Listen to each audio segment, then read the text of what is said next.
ಸಸಿ ಕೊಡ್ಬೇಕಾದ್ರ ಫ್ರೀ ಕೊಡ್ತಾರ ಅವರು. ಫ್ರೀನೇ ಕೊಡ್ತಾರ? ಫ್ರೀ ಕೊಡ್ತಾರ್ರಿ. ಹ್ಞೂ ರೀ. ಅವ್ರು ಏನೈತಿ ನಾವು ಹಚ್ಕೋಬೇಕ್ರಿ.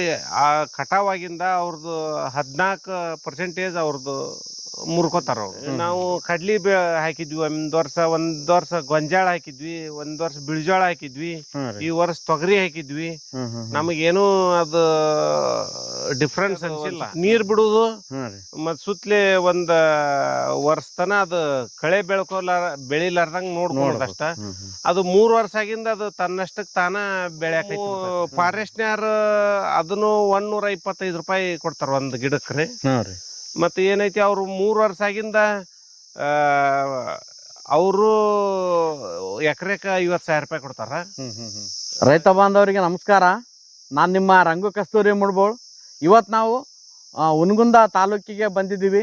ಇಲ್ಲಿ ವಿಶೇಷವಾಗಿ 9 ಎಕರೆ 5 ಗುಂಟೆಯಲ್ಲಿ ಮಹಾಗನಿಯನ್ನು ಬೆಳೆದಿದ್ದಾರೆ. ಅದರ ಜೊತೆಗೆ ಹಲವಾರು ಹಣ್ಣಿನ ಗಿಡಗಳನ್ನು ಬೆಳೆದು ಅದರಿಂದ ಫಲ ಪಡೆದಿದ್ದಾರೆ. ಯಾವ ರೀತಿ ಮೇಂಟೈನ್ ಮಾಡಿದ್ದಾರೆ, ಯಾವ ಥರ ಗಿಡಗಳನ್ನ ಬೆಳೆಸಿದ್ದಾರೆ, ಅದಕ್ಕೆ ಏನೇನು ನಿರ್ವಹಣೆ ಮಾಡಬೇಕು, ಮುಂದೆ ಬೆಳೆಯುವಂಥ ರೈತರಿಗೆ ಏನೇನು ಮಾಹಿತಿ ಬೇಕು, ಸಂಪೂರ್ಣ ಮಾಹಿತಿಯನ್ನು ಪಡೆಯೋಕ್ಕೆ ನಾವು ಬಂದಿದ್ದೀವಿ. ಸರ್ ನಮಸ್ಕಾರ. ಸರ್ ನಮಸ್ಕಾರ. ನಮಸ್ಕಾರ. ತಮ್ಮ ಪರಿಚಯ ಹೇಳ್ರಿ ಸರ್. ನಾವು ಮಹಂತೇಶ ಶಿವಪ್ಪ ಬಂಡಿ ಅಂತ ಹೇಳಿ, ಬಾಲ್ಕೋಟ್ ಜಿಲ್ಲಾ, ಹುನಗುಂದ ತಾಲೂಕು, ರಾಮೋಡ್ಗಿ ಹೋಬಳಿ. ಸರ್ ಟೋಟಲ್ ಎಷ್ಟು ಎಕರೆ ಹೊಲ ಆದ್ರಿ ನಿಮ್ದು? ಇದು 9 ಎಕರೆ 5 ಗುಂಟೆ ರೀ ಮಹಾಗಣಿ ಹಚ್ಚಿದ್ದು. ಮತ್ತೆ ಆ ಕಡೆ ಏನೈತಿ ತೊಗರಿ ಹಾಕ್ಯವ್ರಿ. ತೊಗರಿ ಕಡ್ಲಿ ಹಾಕೇವು. ಒಣ ಬೇಸಾಯ ಮಾಡ್ತೇವ್ರಿ. ಮತ್ತು ಇಲ್ಲಿ ಡ್ರಿಪ್ ಇರಿಗೇಷನ್ ಐತ್ರಿ ಇದು. ಸರ್ ಈಗ ಇಷ್ಟು ದೊಡ್ಡ ಪ್ರಮಾಣದಲ್ಲಿ ಮಾಗನಿ ಮಾಡ್ಬೇಕಂತ ಯಾಕೆ ಅನ್ಸಿತ್ರಿ ನಿಮ್ಗ? ನಮ್ ಬ್ರದರ್ ಬೆಂಗಳೂರಾಗ ಇರ್ತಾರ, ಅವ್ರಿಗೆ ಇಂಟ್ರೆಸ್ಟ್ ಆತಿದು ಅರಣ್ಯ ಕೃಷಿ ಅಂತ ಹೇಳಿ. ಅವ್ರ ಏನೈತಿ ನಮಗ ಪ್ರೋತ್ಸಾಹ ಮಾಡಿದ್ರು. ನಾವು ಈ 9 ಎಕರೆ 5 ಗುಂಟೆದೊಳಗೆ ಹಚ್ಚಿದ್ರು. ಈಗ ಮಾಗನಿ ಹಚ್ಬೇಕಂದ್ರೆ ಯಾವುದೇ ಕೃಷಿ ಮಾಡ್ಬೇಕಂದ್ರ ಅದ್ರ ಬಗ್ಗೆ ನಾಲೆಜ್ ತಗೋಬೇಕಾಗ್ತದ್ರಿ. ಹೌದ್ರಿ. ನೀವ್ ಯಾವ ತರ ನಾಲೆಜ್ ತಗೊಂಡ್ ಹಚ್ಚಿರಿ? ನಾವು ಇದು ಹಡಗಿಗೆ ಹೋಗತ್ರಿ ಇದು ಮಹಾಗಣಿ. ಎಷ್ಟ ದಿವ್ಸ ಇಟ್ರು ಅದು ಕೊಳೆಯಾಗಿಲ್ಲ ನೀರೊಳಗ. ಅದಕ್ಕ ನಾವು ಇಂಟ್ರೆಸ್ಟ್ ಆಗಿ ಅದನ್ನ ಹಚ್ಚಿದೀವ್ರಿ.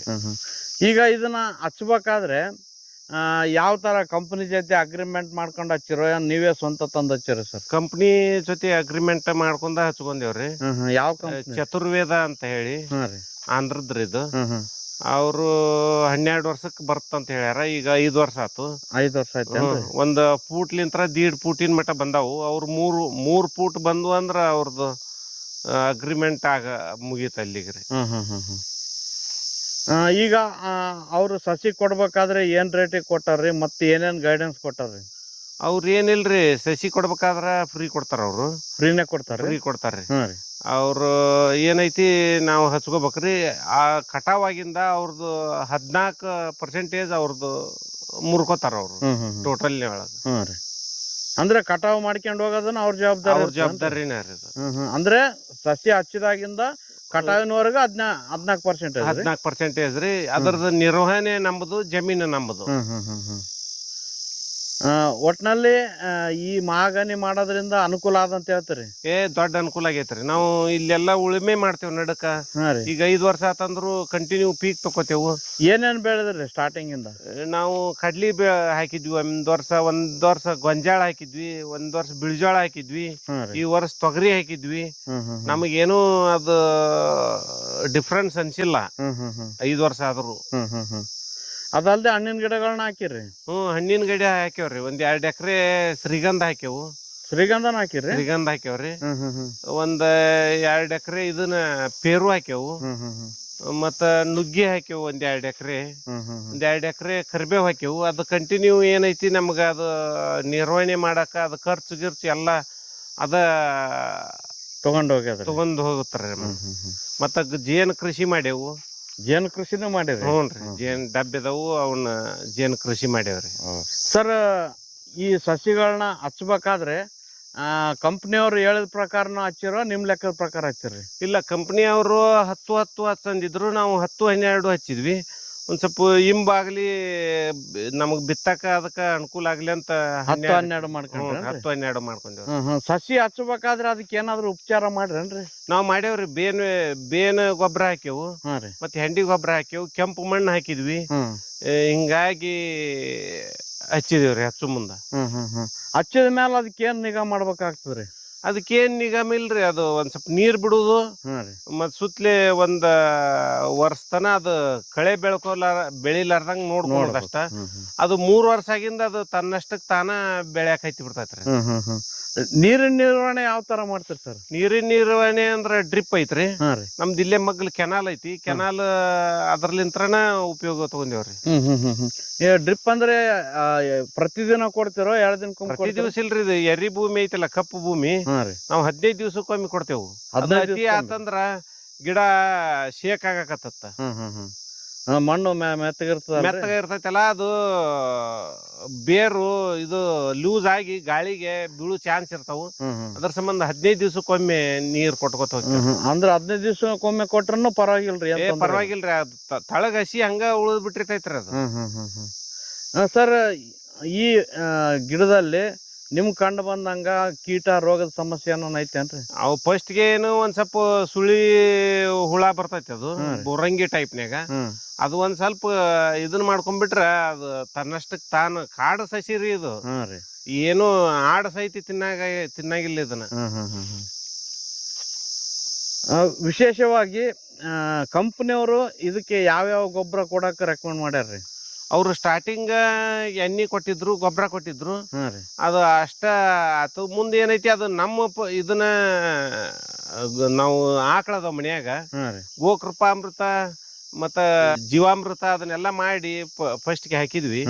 3 ವರ್ಷ ಏನೈತಿ ಕಂಟಿನ್ಯೂ ನಾವು ಅದು ಮೇಂಟೈನ್ ಮಾಡಿದ್ವಿ. ಈಗ ಏನೈತಿ ಮಾಮೂಲ್ ಅವು ತಮ್ಮಷ್ಟಕ್ ತಾವು ಬೆಳ್ಕೊತ ಹೋಕ್ಕವು. ನೀರ್ ಬಿಡಂಗ್ ಬಿಡ್ತೇವು ಅಷ್ಟ. ಮಳಿ ಮ್ಯಾಗನ ಇನ್ ಮ್ಯಾಗ ಅವು ನಡಿತೈತ್ರಿ. ಈಗೇನ್ ಅದಕ್ಕೇನ್ ಗೊಬ್ಬರ ಏನ್ ಕೊಟ್ಟಿಲ್ಲ? ಏನು ಈ ಸದ್ಯಕ್ಕಂತ್ರು ಏನು ಗೊಬ್ಬರ ಕೊಟ್ಟಿಲ್ಲ. ತನ್ನ ಎಲಿ ತಾನ ಮಾಡ್ಕೊಂಡು ತಾನ ಗೊಬ್ಬರ ತಯಾರ್ ಮಾಡ್ಕೊಂತಾರೆ. 3 ವರ್ಷ ಏನೈತಿ ಅಷ್ಟ ನಮ್ದು ಕರ್ತವ್ಯ ಇರ್ತೈತಿ. ಈಗ ನೋಡ್ರಿ ಅಲ್ಲ, ಭೂಮಿ ಒಟ್ಟ ಒಂದ್ ಸ್ವಲ್ಪ ಭೂಮಿ ಕಾಣವಲ್ದ, ಹಂಗ ತಪ್ಪಲ್ ಬಿದ್ದ್ಬಿಟ್ಟೈತಿ, ಮುಚ್ಕೊಂಡ್ ಹೋಗ್ಯದ. ಮುಚ್ಕೊಂಡ್ ತನ್ನಷ್ಟಕ್ ತಾನ ಮಾಡ್ಕೊಂಡ್ ಬಿಡ್ತೈತಿ. ಅದು ಪ್ರಕೃತಿ ಸೃಷ್ಟಿಯ ನಿಯಮ ಅದು. ಸರ್, ಶ್ರೀಗಂಧ ಎಷ್ಟು ಗಿಡ ಅವ ಸರ್? ಶ್ರೀಗಂಧ ಒಂದ್ 500 ಗಿಡ ಅದಾವ್ರಿ. ಮಹಾಗನಿಗೆ ಹಚ್ಕೊಂಡ್ರಿ? 500 ಯಾಕ್ರಿ, 700 ಗಿಡ ಅದಾವ ಶ್ರೀಗಂಧ. ಹ್ಞೂನ್ರಿ. ಮಹಾಗನಿ ಒಳಗ ನಡಕ ಹಚ್ಚೇವ್ರಿ. ಈಗ ಶ್ರೀಗಂಧಕ್ಕೆ ಅದಕ್ಕೆ ಓಸ್ಟ್ ಬೇಕು, ಬೇರೆ ಗಿಡಕ್ಕೆ ತೊಂದರೆ ಮಾಡ್ತದ ಅಂತ ಹೇಳ್ತಾರಲ್ರಿ? ಅದ್ರ ಜೋಡಿ ಸೀತಾಫಲ ಹಚ್ಚೇವ್ರಿ. ಶ್ರೀಗಂಧದ ಜೋಡಿ ಸೀತಾಫಲ ಹಚ್ಚೇವ್. ಅದ್ರ ಜೋಡಿನ ಅದು ಫಲ ವರ್ಷಕ್ಕೊಮ್ಮೆ ಅದು ಫಲ ಬರ್ತೈತಿ. ಈ ಸೀತಾಫಲ ತಕೋತೇವು, ರಾಮ್ ಫಲ ಹಚ್ಚೇವು, ಮತ್ತ ಪೇರು ಹಚ್ಚೇವು, ಮತ್ ನುಗ್ಗಿ ಹಚ್ಚೇವು 1-2 ಎಕರೆ, ಮತ್ತ 1-2 ಎಕರೆ ಕರಿಬೇವು ಹಚ್ಚೇವು, ಗುಲಾಬಿ ಹಚ್ಚೇವು, ಮತ್ತ ದನಕ್ಕ ಹುಲ್ಲು ಹಚ್ಚೇವ್ರಿ. ಒಟ್ಟ ಮಾಗನಿ ಇದ್ರು ಅದ್ರ ಜೊತೆಗೆ ಎಲ್ಲಾ ಬೆಳೆನೂ ತೆಗಿತಾ ಇದ್ರಿ. ನಮ್ಗ್ ವರ್ಷದ ಪೀಕನು ಬರ್ತೈತಿ, ಮತ್ತ ಈ ಹಣ್ಣು ಹಂಪಲದ ಪೀಕನು ಬರ್ತೈತಿ, ಮತ್ತ ಇದು 10-12 ವರ್ಷಕ್ಕೆ ಇದು ಬರ್ತೈತಿ. ನಮಗೇನು ಅದ್ರದ್ದು ಡಿಫ್ರೆನ್ಸ್ ಅನ್ಸಿಲ್ರಿ. ಸರ್, ಈಗ 5 ವರ್ಷ ಆಯ್ತಂತ ಹೇಳ್ತೀರಿ. ಹ್ಞೂನ್ರಿ. ಇನ್ನು ಮುಂದ ಇದಕ್ಕೆ ಏನು ಗಮನ ಕೊಡ್ಬೇಕಿದ್ರ? ಬಡ್ಡಿ ದಮ್ಮ ಆಗಾಕ ಅದಕ್ಕೆಲ್ಲ ಏನ್ ವ್ಯವಸ್ಥೆ ಮಾಡ್ಬೇಕಾಗ್ತದೆ? ದಮ್ಮ ಆಗಾಕ ಏನಿಲ್ರಿ, ನೀರ್ ಕೊಡುದು, ಅದು ಟ್ರಾಲಿ ಸವರ್ಬಾರ್ದ್ರಿ ಇನ್ ಮ್ಯಾಗ. ಈಗ ಏನ್ ಸೌರಿರಿ ಅಲ್ಲಿಗೆ ಇನ್ನು ಮುಗೀತ್ರಿ. ಅದು ತನ್ನಷ್ಟಕ್ ತಾನ ಬರ್ಕೊತ ಹೋಗ್ಬಿಡ್ತೈತ್ರಿ. ಅದು ಏನ್ ಸೈಜಿಗೆ ಬಂದ್ರೆ ಲಾಭ ಆಗ್ತದ್ರಿ? ಒಟ್ಟು 3 ಫೂಟ್ ಅದ ದಪ್ಪ ಬಂತಂದ್ರ ನಮ್ದು ಮುಗೀತ್ರಿ. ಅದು 3 ಫೂಟಿನ ಮ್ಯಾಗ ಬಂತಂದ್ರ ಹೆಚ್ಚಿನ ಲಾಭ. ಅವ್ರ ರೆಕಮೆಂಡ್ ಏನೈತಿ 3 ಫೂಟ್ ಕೊಟ್ಟಾರ ಅವ್ರು. 3 ಫೂಟ್ ಬಂತಂದ್ರ ಅವ್ರು ತಗೊಂಡ್ ಹೋಗ್ಬಿಡ್ತಾರ್ರಿ. ಈಗ ಏನ್ ರೇಟಿಗೆ ಮಾರಾಟ ಆಗ್ಬೋದ್ರಿ ಮುಂದ? ಅದು ಏನಿಲ್ರಿ, 3 ಫೂಟ್ ಬಂತಂದ್ರ 1 ಲಕ್ಷದ ಮಟನು ಒಂದ್ ಗಿಡ ಆಗತ್ರಿ. ಅದು ಕಂಪ್ನಿಯವ್ರು ಹೇಳ್ಯಾರ್ರಿ. ಅಂದ್ರೆ ಅದನ್ನ ಬೆಳೆಸೋದಷ್ಟೇ ನಮ್ಮ ಕರ್ತವ್ಯ. ನಮ್ ಭೂಮಿ ನಾವು ಬೆಳೆಸುದು ನಮ್ ಕರ್ತವ್ಯ. ಅದು ತಗೊಂಡ್ ಹೋಗುದು ಅವ್ರದ್ದು. ಮತ್ತು ಅವ್ರು ಫಾರೆಸ್ಟ್ನ್ಯಾರ ಅದನ್ನು 125 ರೂಪಾಯಿ ಕೊಡ್ತಾರ ಒಂದ್ ಗಿಡಕ್ರಿ. ಮತ್ತೆ ಏನೈತಿ, ಅವ್ರು 3 ವರ್ಷ ಆಗಿಂದ ಅವರು ಎಕರೆಕ 50,000 ರೂಪಾಯಿ ಕೊಡ್ತಾರ. ಹಿಂಗ ಫಾರೆಸ್ಟ್ ಡಿಪಾರ್ಟ್ಮೆಂಟ್ ಕಡೆಯಿಂದನೂ ಇದು ಐತ್ರಿ 125 ರೂಪಾಯಿ ಒಂದ್ ಗಿಡಕ್ಕೆ ಅವ್ರದ್ದು ಐತ್ರಿ. ಮತ್ತ ಕಾರ್ಬನ್ ಕ್ರೆಡಿಟ್ ಅಂತ ಸೆಂಟ್ರಲ್ ಗೌರ್ಮೆಂಟ್ ಅದ್ಲಿಂತ ಬರ್ತೈತಿ. ಒಟ್ಟ ಹಿಂಗ ಮತ್ತ ಇನ್ ಮ್ಯಾಗ ಫ್ರೂಟ್ ಬರ್ತಾವ್ರಿ ಅವು. ಫ್ರೂಟ್ ಅದು ಶುಗರ್ ರೆಕಮೆಂಡ್ ಐತ್ರಿ ಅದು. ಈ ಮಾಗನಿದು ಫ್ರೂಟ್ ಬರ್ತಾವ? ಹೌದ್ರಿ, ಫ್ರೂಟ್ ಬರ್ತಾವ. 5 ವರ್ಷ ಆಗಿಂದ ಚಲೋ ಆಗತ್ರಿ ಅದು. ಅದರಿಂದ ಆದಾಯ? ಹೌದ್ರಿ, ಅದು 50,000 ರಿಂದ 60,000 ರೂಪಾಯಿ ಉತ್ಪನ್ನ ಆಗತ್ರಿ ಅದು. ಒಟ್ನಲ್ಲಿ ತಾಳ್ಮೆ ಇರ್ಬೇಕು. ತಾಳ್ಮೆ ಇರ್ಬೇಕು. ಇದು ಹಿಂಗ ಹಾಕಿ ಹಿಂಗ್ ತೆಗಿತೇವ ಅನ್ನೋದಿಲ್ಲ. ಇಲ್ಲ ನಾವ್ ಏನ್ ಮಾಡ್ತೇವ, ಅವಸರ ಆಗಿಂದಾಗ ಬರ್ಬೇಕಂತ ಮಾಡ್ತೇವು. ಅದು ಏನು ಕೆಲಸ ಆಗಾಗಿಲ್ಲ. ತಾಳ್ಮೆ ಇದ್ರ ಕೃಷಿ ಮಾಡಕ್ ಅನುಕೂಲ ಆಯ್ತು. ನಾವು ತೊಗರಿ ಬಿತ್ತಿ 3 ತಿಂಗಳದಾಗ ಬರ್ತೈತಿ ಅಂತ ಅಂದ್ರ ಕೆಲ್ಸ ಆಗಲ್ಲ. ನಾವ್ ಇಲ್ಲಿ ಎಲ್ಲಾ ಬಿತ್ಕೊಳೋದು ಎಲ್ಲಾ ನಿರ್ವಹಣೆ ಮಾಡ್ಕೊತಾನ ಇದೇವ್ರಿ. ಒಟ್ಟ ಖಾಲಿ ಬಿಟ್ಟಿಲ್ರಿ. ಮತ್ ನಮಗ ಅದು ದನದ ಹುಲ್ಲು ಅದು ಕಂಟಿನ್ಯೂ ನಮಗೇನು ಕೊರತೆ ಅನ್ಸಿಲ್ಲ ಇಲ್ಲಿ. ಸರ್, ವಿಶೇಷವಾಗಿ ಬೇರೆ ರೈತರು ನಿಮ್ ತರಾನೇ ಮಾಡ್ಬೇಕಂದ್ರೆ ಅವ್ರಿಗೆ ಏನ್ ಹೇಳಕ್ ಇಷ್ಟಪಡ್ತಾರೆ? ಈ ಅರಣ್ಯ ಕೃಷಿ ಮಾಡೋದು 100ಕ್ಕೆ 100 ಚಲೋ. ಅದು ಏನು ನಮ್ದು ಒಂದ್ 2-3 ವರ್ಷ ಅದಕ್ಕ ಕೊಟ್ವಿ ಅಂದ್ರ ಅವು ಮುಂದೆ ತಾನ ನಮಗನ್ನ ಶ್ರೀಮಂತವಾಗಿ ಮಾಡ್ತೈತಿ ಅದು 100ಕ್ಕೆ 100. ಅದ್ರ ತಾಳ್ಮೆ ಇರಬೇಕು. ಮೇನ್ ಅಂದ್ರೆ ತಾಳ್ಮೆ ಇರಬೇಕು. ನೀವು ಬೇಕಾದ್ರೆ ಅಂತರ ಜಾಸ್ತಿ ಇಟ್ಕೊಂಡು ಅದ್ರ ಮಧ್ಯೆ ಏನ್ ಬೇಕಾದ್ರೆ ಬೆಳಿಬಹುದು. ಈಗ ಸರ್, ಈ ಗಿಡ ಇಷ್ಟು ಎತ್ತರ ಆಗ್ಯಾವಲ್ರಿ, ಆದ್ರೂ ಬೆಳಿ ಕುಂದಿರ್ತಾವ್ರಿ, ಏನ್ ತೊಂದ್ರೆ ಆಗಲ್ಲ? ಏನು ಆಗಿಲ್ಲ ನೋಡ್ರಿ, ನಾವು ಕಂಟಿನ್ಯೂ ಬೆಳೆದೇವಲ್ರಿ. ಈಗ ಫಸ್ಟ್ ಗೆ 1ನೇ ವರ್ಷ ಕಡ್ಲಿ, ಗೊಂಜಾಳ, ತೊಗರಿ ಮತ್ ಬಿಳಿಜಾಳ ಬಿತ್ತಿದ್ವಿ. ಏನು ಡಿಫ್ರೆನ್ಸ್ ಆಗಿಲ್ರಿ. ಮಾಮೂಲಿ ಮೊದಲು ಹೆಂಗ್ ಬರ್ತದ. ಓಕೆ ಸರ್, ತುಂಬಾ ಧನ್ಯವಾದಗಳು ಸರ್. ನಮಸ್ಕಾರ.